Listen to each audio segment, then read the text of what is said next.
two ways about it. The idea of working a 70-hour work week consistently is mad, but it's still a pretty cool idea to investigate. If you were going to try and do it, what would you actually have to do to prepare? And I think that's quite a cool thing to consider, because it does give you the opportunity to say, if I did need to elevate my performance for a period of time, what would I need to do? Admittedly, on occasion, I have pulled the odd 70-hour week, the 80-hour week. I think once I worked 38 hours without going home for rest. That resulted in melting down a whole stack of computer equipment. But the point being, yeah, on occasion, especially entrepreneurs, we are going to pull the big shift. And when I know I've got a really heavy work period coming up or a particularly challenging travel schedule, the really big thing I focus on is getting myself super fit. Part of that is because I don't want to look like a slob at the end, but by getting fitter and stronger, my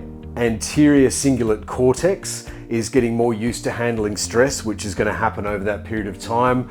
My immune system will be strong because that will drop if it gets weak. And I really focus on just getting myself in awesome shape. But the challenge is our brains aren't really designed to focus for much more than that 4 to 5 hours.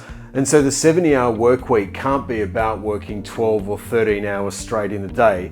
I think it's about getting up early, doing a batch of work for 4 or 5 hours, exercise and rest. Batch of work for 4 or 5 hours, exercise and rest, and then another batch of work later on. It really is about trying to protect your mental assets through the day. And the planning aspect of this is huge, because from a planning perspective, you really need to plan your days to have minimal distraction, maximum productivity, to be really ready for that a massive amount of work that you got to get through. And if you're pulling 70-hour work weeks, hard work in the start of the day, sort of administrative medium level tasks maybe through the middle, and I'd personally be putting my meetings and other interaction later on at night, potentially even meeting over food, so that it's a little bit more social and doesn't make it so hard. Diet matters hugely, but not to be having stacks of caffeine. Although that's always really tempting, then the problem is you fall into that cycle of caffeine, stay awake, alcohol to get down, wake up a bit flat, caffeine to get up, alcohol to get down,